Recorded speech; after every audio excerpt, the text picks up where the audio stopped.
Benzema est définitivement maudit en Arabie Saoudite, sa situation est très tendue, il a été interviewé à ce sujet et sa réponse a été pour le moins bizarre. On va en parler justement dans cette vidéo et vous allez comprendre à quel point Ronaldo fausse le jugement des fans. Bref, commençons d'abord par une mise en contexte, El Ittihad a encore joué un match où la victoire était primordiale et Benzema n'a toujours pas marqué de but. Plus précisément, il n'a plus marqué depuis décembre 2023, toujours 0 but en 2024, pour l'ex-Ballon d'Or dans un championnat soi-disant mineur et facile, c'est plus qu'inattendu. Rappelons aussi qu'il joue dans l'équipe championne en titre qui a été renforcée avec des joueurs étrangers. Normalement, il est censé jouer la première place avec son club. C'est l'une des raisons principales pourquoi il est associé au flop malgré sa bonne saison statistique. Ce ne sont pas les seules raisons pour lesquelles on parle de malédiction, c'est aussi pour ses pénaltys ratés. Le pire, c'est qu'il fait des très bons matchs. À chaque fois qu'il a joué, il était impliqué pour donner la victoire à son équipe. Malheureusement pour lui, c'est Hamdallah qui brille pendant que lui sombre en termes de ce que retiennent les fans. Personnellement, je trouve que c'est ultra sévère parce que, comme j'ai dit, il a une bonne saison statistique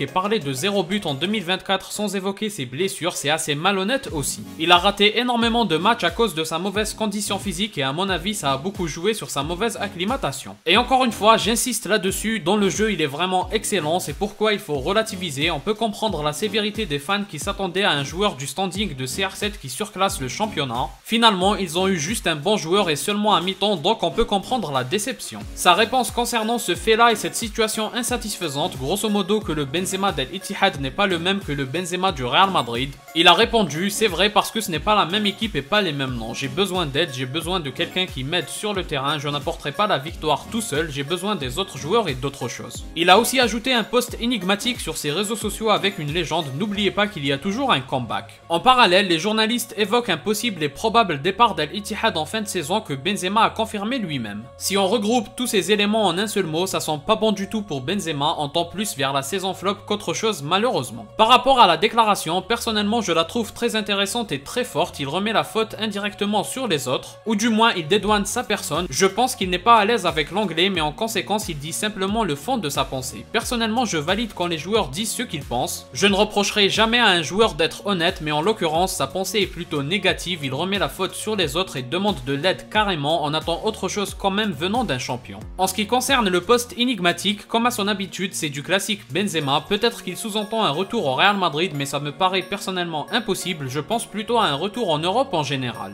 Et encore, c'est pas un joueur fiable non plus à cause des blessures, donc quel grand club va lui faire confiance? Peut-être aussi il y a l'équipe de France mais tout ça n'est pas très clair de toute façon. Bref, ce qui est sûr c'est qu'avec El Ittihad, là où les fans attendaient de lui une course au titre pour le club, avec lui le club risque de ne même pas se qualifier en Ligue des Champions, c'est un échec immense et ça joue grandement sur la sévérité des fans. Notamment après avoir été premier sans lui la saison dernière. Enfin, j'évoquais au début un lien avec Ronaldo, évidemment que ce lien existe, CR7 banalise l'adaptation à un championnat et le fait d'être au sommet partout où il va. Il a donné l'impression à certains que c'est facile d'arriver dans un championnat et d'être le meilleur, la réalité est tout autre, c'est Ronaldo qui est au-dessus de tout ce qu'on imagine. Il banalise l'exceptionnel, Benzema est malheureusement la preuve de cela, c'est pas donné à tout le monde d'arriver et de surclasser le championnat saoudien. Si Ronaldo le fait à 39 ans, ça n'en fait pas pour autant une ligue facile et non plus une ligue que Benzema peut dominer facilement. Ronaldo donne juste l'impression de facilité parce qu'il est encore d'un très haut niveau. Donc tout ça pour dire que Benzema souffre grandement de cette comparaison, malgré tout il reste encore 7 matchs pour limiter les dégâts, notamment en rattrapant les 5 points de retard sur le 3e du classement, le Ahli de Mahrez.